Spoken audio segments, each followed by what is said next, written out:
everybody. Welcome to our next episode of SafeTay Talks, sponsored by Whip Around, where we are cultivating a safer fleet industry through our technology, our communication, and compliance. We have our guest here, Johan. You are a business development manager over at eSquared. So I know your background largely is in sales partnerships, within the mobile device world. But you and I have had the pleasure of getting to know each other because I am convinced you attend every single trade show that is out Pretty in the much, yeah. industry. So always out in the action, always have great conversations with you. So I was super excited to have you come join us today. Just talk a little bit about eSquared and all the great work you guys are doing. So thank you so much for joining us. Well, thank you for the invitation. And yeah, now we see each other not face to face, but camera to camera. Here we go, keeping it rolling. Well, I'll kick over to you, put you on the spot a little bit, but would love for you just to kind of dive in just a little bit more on your background, kind of how you've, ended at E Squared, and just for folks that are listening and might not be familiar, just what E Squared does for folks. And, I know here at Whip Around, we've certainly gotten excited about partnering with you guys, but yeah, I'll just kind of let you take it away and tell us all the great things that we've been so excited about. Sure, absolutely. Well, if you talk about my background, first of all, I'm Dutch, 100%, 100% import. But my field of interest has always been, it's not my education, but my field of interest has always been technology. And if we're talking about technology, when that started for me, and I kind of want to probably dating myself here a little bit, we're going back to the pocket calculators, the Palm Pilots, the compact iPads, the first digital agendas that you had in your pocket. So my technology interest kind of started right there, and in that world I kind of my hobby became my profession. So I started working for a different type of company that makes accessories for all these mobile devices out there. The company was called ProClip, still around, of course. And I have worked my way with ProClip into, the industry, the fleet industry. So the technology just started widening and broadening with the telematics that are out there. And now with E Squared, besides the telematics side, we're talking about all the different technologies, all the different mobile applications that are out there, between AI, mobile devices, APIs, KPAs, so much out there these days, that, as E Squared, I'm kind of in that business development and trying to connect all these dots for the customers and partners. Sure. Well, obviously I could almost see technology being a little overwhelming for some folks, especially when your tech stack just continues to grow as you adopt new technology. And I know a big thing for you guys is just how to actually manage that technology, keep it organized. How are you guys solving for that problem and helping folks manage devices more than just putting them in their hands, but making sure that they're getting the most out of it?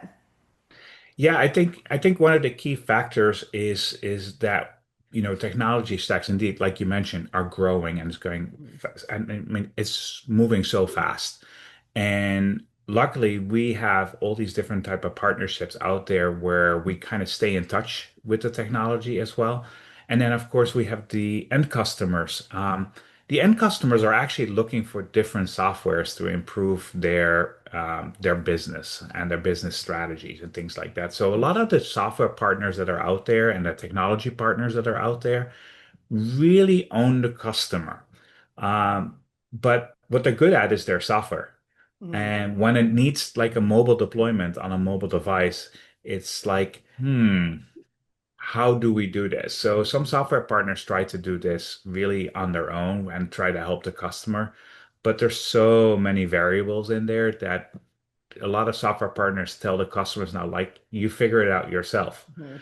And now at that same time, now the customer's like, okay, how am I going to figure it out? If you as a software vendor is not able to figure this out for me, how am I as a fleet manager or IT profession that might be good with, the hardwired environment within their building, but not on the mobile deployment side. So how you figure that out? And that's kind of where we come in as eSquare. We are kind of that easy button. So between, learning about your environment, learning about the use case, we figure out, okay, what is going to be the right mobile device to use? A rugged device, a non-rugged device, a consumer device that we might add on a rugged case to it. Then we're thinking about all the different docking stations. There could be a desktop dock, could be a vehicle dock, you name it. But then that is just the hardware side of it. It's really about managing it all. So now you have a company that says, okay, I want software A on this device. Okay, that's great. What other softwares are you using right now? Not that much yet. Maybe one or two more applications. I mean, you have your driver apps, which your telematics companies. And then you have the whip around the checklist, that you have as well. And then maybe they have sign and delivery apps. There might be some routing apps out there. And they might be thinking, okay, now I can do this, but what can I do in the future as well? So we just want to make sure that a customer understands that whatever we want to deploy for them is also future ready and future proof. And that might be in a couple of different ways. It could be the type of device for sure. What is the processor on it? Because we already see that some devices right now, they're 3 years old, but they're already running out of memory and running out of capacity for Wow. all the added apps or the apps that are already on there that are growing by itself. So think about the different telematics apps that are adding more and more and more features within these applications. So your device kind of needs to grow with that as well. So to to help the customer with that, we want to make sure they pick the right device, first of all, right? So what does your future look like? But then what we want to do is also we want to help them manage the device. So what we do is we have a custom MDM that we put on there, which is a mobile device management system. Basically, it's a software that allows us to lock it down. Think about an ATM machine. The only thing you can do with that computer is take money out. Well, with the MDM, we will make sure only the applications are available to the user that the company wants. So that way the devices are being used for the intended use. However, when those applications are there, you will still have things that are going on. When do we need an update? Things like that. So we add data services, we add support systems to it. We help them with updating over the air for applications, remove applications, add more applications. But if there are other issues in there with our MDM, we can actually go very deep. We can actually establish if, say, a specific user is always breaking their tablet or their mobile phone. That would be me. Well, we can actually go right into that device and we can actually see how often they drop the device, for example. Oh, oh my Those, gosh, those I'd are be in the, trouble. I know, I know. So that is the granularity how deep we can really look into these devices, battery health, maybe there's a bad battery in there and we can identify that. So we can also basically diagnose problems before they become big problems and able to swap out and fix things as they go. So what's more important for our services is not just deploying that hardware, but just help the customer manage the hardware. Where is the hardware? If it walks away, can we lock it? Can we wipe it away? Can we keep it up to date? And we also know what's going on in the tech stack. So we consult at the same time. Okay, what are you going to do with your tech stack? Are you going to add on? Are you going to remove? What do we need to look for in the future? So we just want to make sure, you know, the deployment is done in a way that it stays operational and also looking towards the future, how we can upgrade without any minimum downtime. Yeah, no, I mean, just the benefits of that are incredible because I'm thinking the whole time you're speaking, I'm putting myself in the shoes of a fleet manager, even thinking of like some of our whip around customers, because it's not always someone in their IT department that's implementing whip around. If they, especially if it's personal phones or if they just have some shop tablets, it's usually a fleet manager or somebody that's actually the person rolling this out.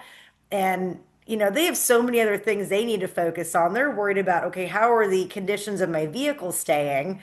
I don't know if I would even think about the condition of the mobile device as well. You might think, all right, well, let me just run out. I need, I don't know, 60 tablets. Let me just get something cheap. I'll throw this on here.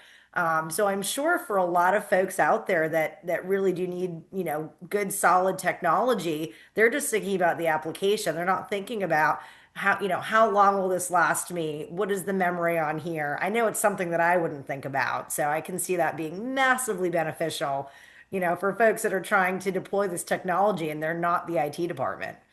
Yeah, no, exactly. And it's not just fleet anymore either, right? So a lot of applications are also used outside the vehicle.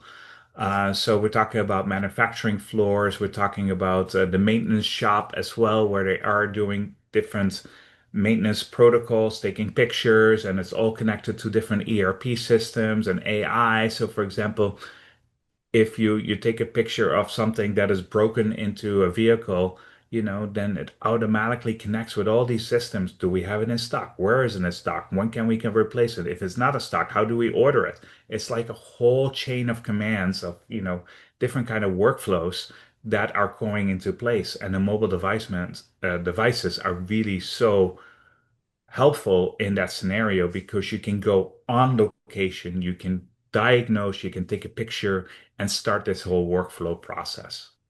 Gosh, yeah, can you send me a new cell phone? I could use something myself. For sure. Well, talking about cell phones, that's the other thing is data, right? So sometimes trucks have, with an ELD provider, a telematics provider, they have built-in data. But that built-in data is very limited. It's what they call IoT data for very small packages, and it just supports the applications of that telematics company. But now you have 10 more applications built Interesting. onto it. So now you maybe using that data too. You go in overage data. They charge you an arm and a leg because you're overage going there. Mhm. So what we do a lot is we actually deploy a lot of data packages as well into our tablets. So you have your own SIM, your own data. You don't have to worry about it because we can really establish and see, okay, this is how much you will use. And then as a company wide, say you have 500 trucks and you say you do 1 gig per asset and then the truck one specific asset is going 1.5 gigs, so we have to investigate why did that happen. But at the same time, since you have 500 trucks, we don't charge you overcharges us. We will take that away from someone else who didn't use the 1 gig in total. So we're able to balance it with we call into a balloon plan, a Very data nice. plan as well. So that way there's also no surprises, right? So, and if after, say they're adding 2 or 3 more apps and you realize those apps are needed, but they're a little bit more data heavy, we can just slowly raise the allowances as well. So Very we just nice. manage that on a monthly Yeah. base. We evaluate and see what needs to happen. We can go down, we can go up. You go Yeah. either way. That was going to be my next question because I'm sure, as operations these days across the industry are experiencing growth, or maybe they're selling some vehicles. So I'm sure that can change quite a bit. So it's nice you can kind of go in and manipulate it to work exactly for how their operations running at that time. Yep, 100%. Let me ask you a quick question on the whip around side. I mean, I know you have your checklist. Are you ever looking at scanning capabilities of barcode scanning to bring up a certain checklist or bring up a certain asset where they can do something with that? We do. So we actually earlier of this year, we've actually implemented barcode scanning. So Yeah. we do have that. So when you actually pull up the Whip Around mobile app, you can go directly up to a vehicle. You can still have the drop down if you need to, but we do have those scan codes now. And I know some folks are starting to use it in shops, some are just using it for equipment or vehicles. So especially for folks where they're slip seating and they're all over the place doing different inspections on different, pieces of assets, daily or weekly. That's been really beneficial. Because I know in the past we've had some folks where, well, Jerry always uses this truck and now he's using this one. And, just out of memory, click the one he normally does. And we did have a way to edit, but it's definitely made it a lot more efficient for folks. We're seeing more and more folks actually request the stickers for the barcodes. So that brings up the reason why I'm asking that question is also about picking the right device, right? So some devices have maybe, a good camera on it, but might not have a flashlight built into it. And a lot of people work in the dark as well. So to access the QR codes or barcodes, with the camera that is built into these mobile devices, is, you want to have the right device. But then other folks are using NFC tags instead of barcodes. So now you want to make sure there's like an NFC reader there as well, maybe built into it, like a tap to pay, that everybody knows. That's that kind of same the technology to bring up those assets. So those are things that people have to think about. Are they doing that now? Are you going to do that in the future? And the amount of scanning or tapping that you do, maybe you need a high speed version of that one. And then we get more into, some other, of course we support Samsung, we support Zebra, Honeywell, all these Apple, all these different devices. And all of them have these capabilities, but in different form factors. Mhm. So, those are other things just to think about, where you see the implementation of quick access to certain data sets to do your checklist is coming up very quickly right now. Yeah. Yeah. Well, I mean, and that's, I mean, you and I have had this conversation, quite a few times and really is the main reason why we're excited to work with eSquared. And I've told you before, I mean, really the only time that, we can't help a company is when, they either have certain restrictions on devices or they don't want to have folks using their personal devices, especially like some construction companies, miners, they're not even allowed to bring their personal devices in.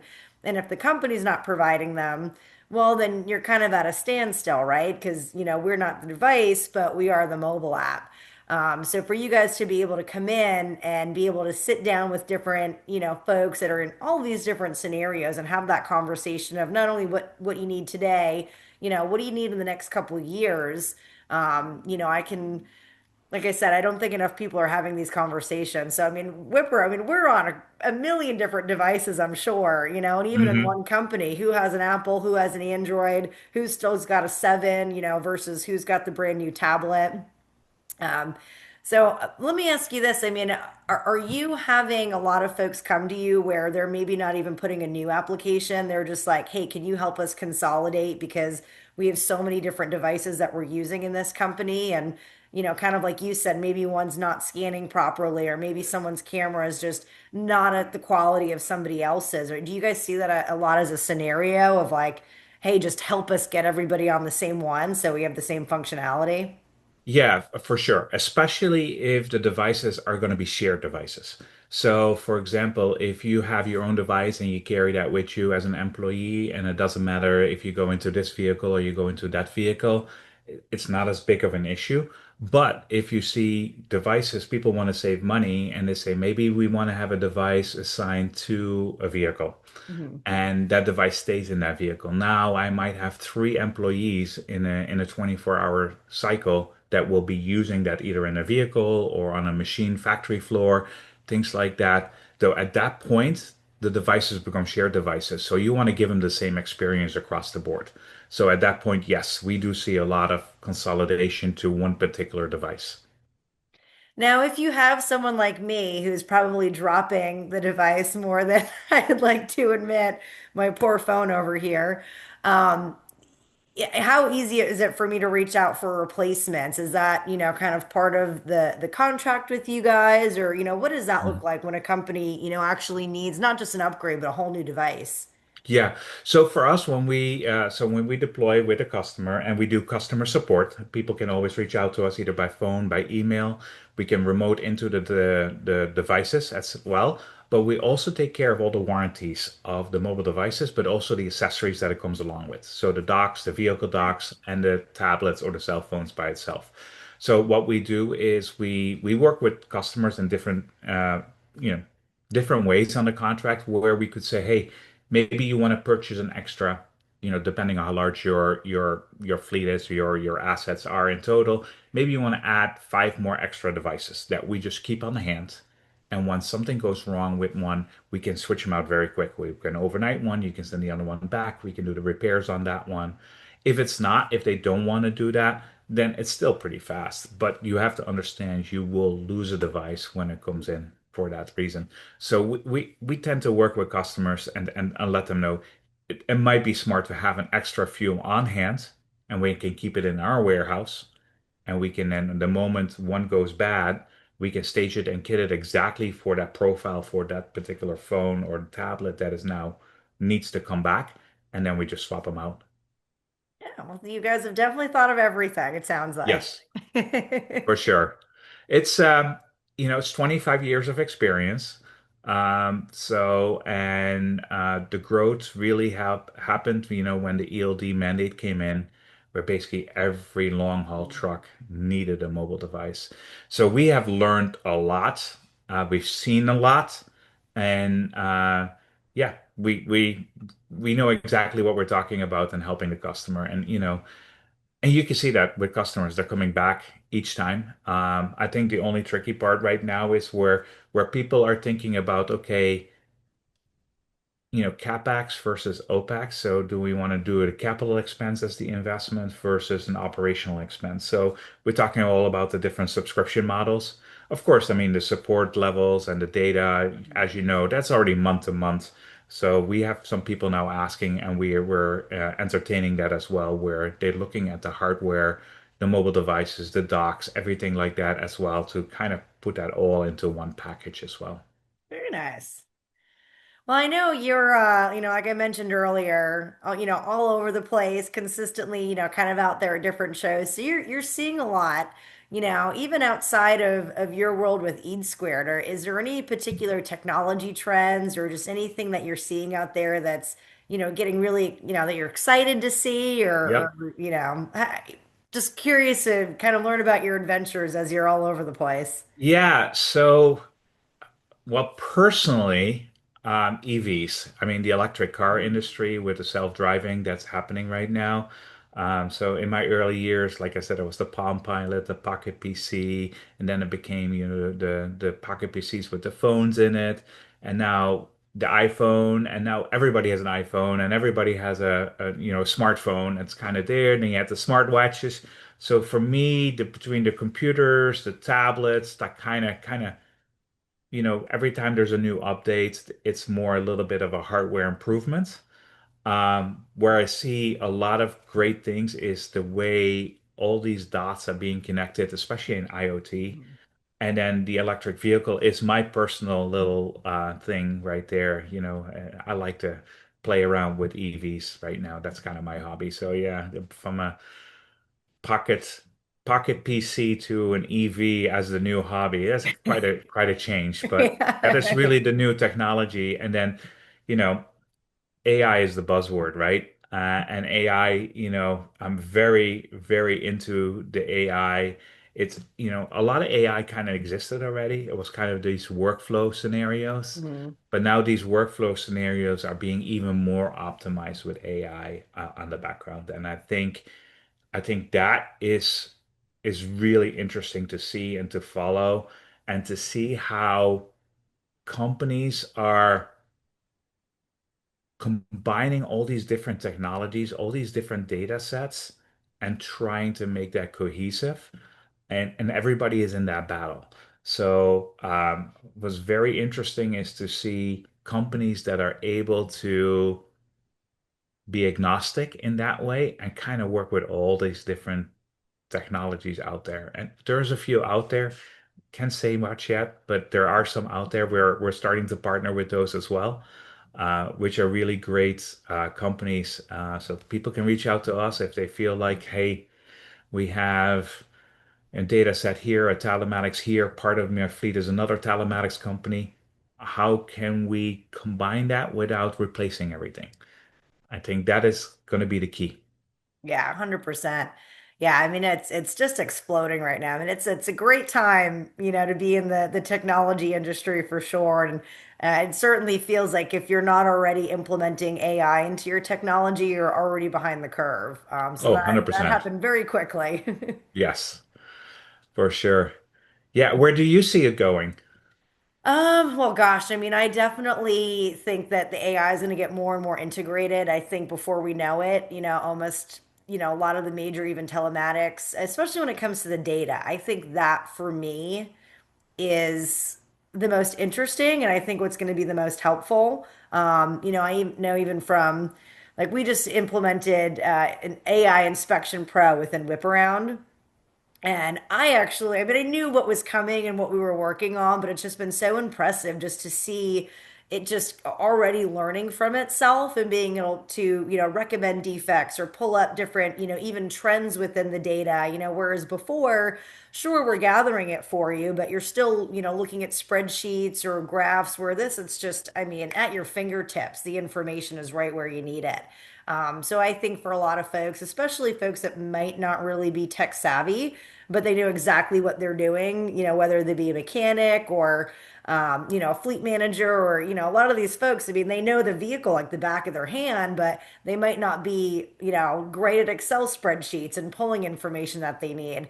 So I think for folks like that to now so easily to be able to utilize technology and make business decisions, to say, hey, what were my, the last 6 months, what was my biggest defect? And maybe you didn't even realize it was lights. And so now you're making a purchase decision. Okay, well, maybe it's new bulbs that we need. Maybe those will last us a little Hmm. bit longer.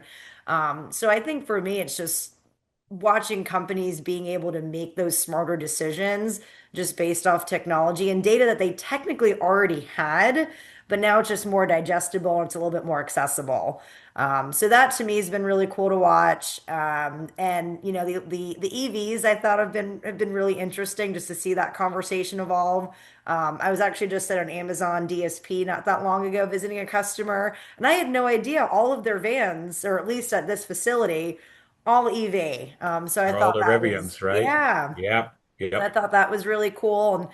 And oh gosh, the name's completely slipping out of my head, but they had a particular company that would come out, they might be out there in the middle of the night, servicing the vehicles, getting them up and running and really taking a lot of the maintenance out of the hands for them.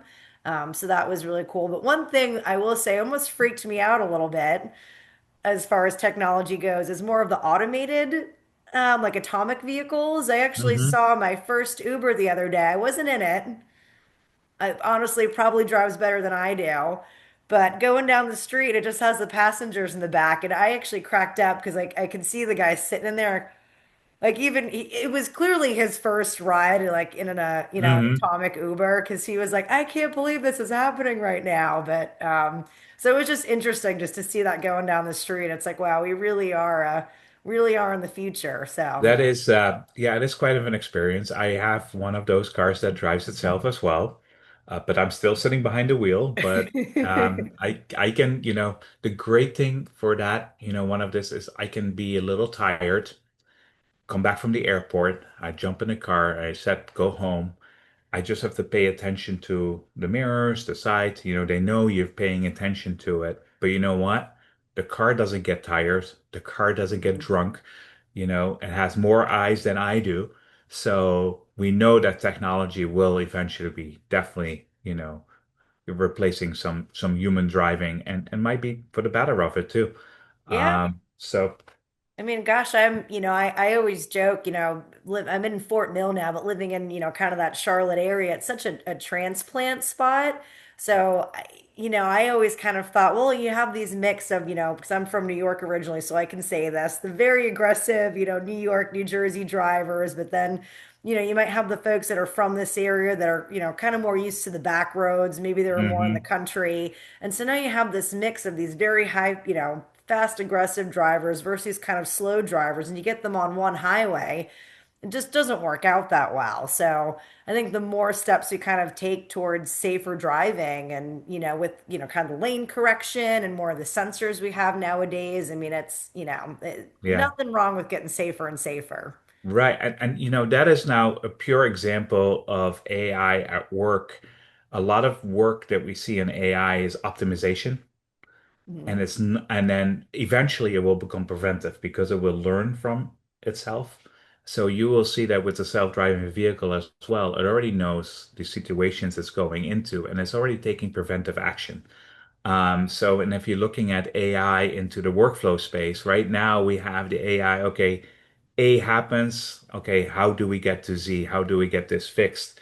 But now it will learn from itself. Why did A happen? Mhm. Right? So now we can go with the AI, we can go in front of the A and actually be preventive before something happens like that. So, and I think that is going to be the power of AI. It's not just optimization and workflow, it's about being preventive as well. So the optimization stays the way it is. Absolutely, right? Because I think far too many times we're not asking the right questions to get to a root cause of what caused an accident. Why was this person not driving safely? I think it's so easy sometimes just to, well, it's just the person in the driver's seat. But with technology like this and with the right process in place, I think we can say, okay, well, if this happens enough, again, how do we prevent it? How do we make it safer for folks on the road? I mean, especially when you have pedestrians and these massive trucks out there and ones that we support, in our industry. But a lot of the times it's not even those guys we need to worry about. It's other folks on the road as well. So I'm all for it. Yep. I will say I won't put him on the spot or name him, but I do have a buddy that's been driving a Tesla for about 3 years now. And so he just gets in his car, takes him right to work, takes him right home. And we were actually in a rental van with him the other day. We had to kick him out of the driver's seat. He's like, man, I actually haven't driven a car in about 3 years. And it felt like Yes. it. I similar. When I rent a car on my road trips, I have to adjust quite a bit because Yeah. I do have the Tesla, and yes, I do have a Rivian as well. So yeah, and they drive complete. It's like a golf cart, you let go of your gas pedal and it brakes, and it slows down. You don't need to brake pedal all the time. You hardly use your brakes, but when you go into a rental car and you let go of the gas, the car keeps going. It's like, oh, forgot, there's another Yeah. pedal I have to use. We're gonna have to actually drive this thing. Yes.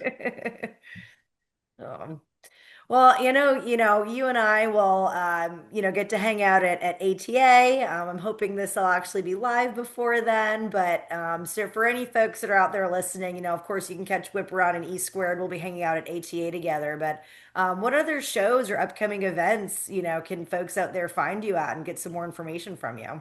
Sure. So there are some different events. Let me think about ATA after ATA because I have something tomorrow that's with a different safety partner as well. But Trimble Insight will be another one in November. So Very it's also nice. very fleet heavy as well. And what we do a lot is we go a lot to different user conferences with different telematics companies as well.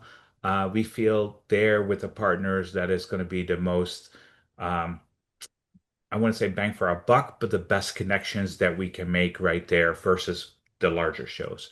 So, I mean, if you're more interested in learning more about us, I mean, you can reach out to you or to me directly. We'll connect everybody together and yeah, and follow us on LinkedIn as well.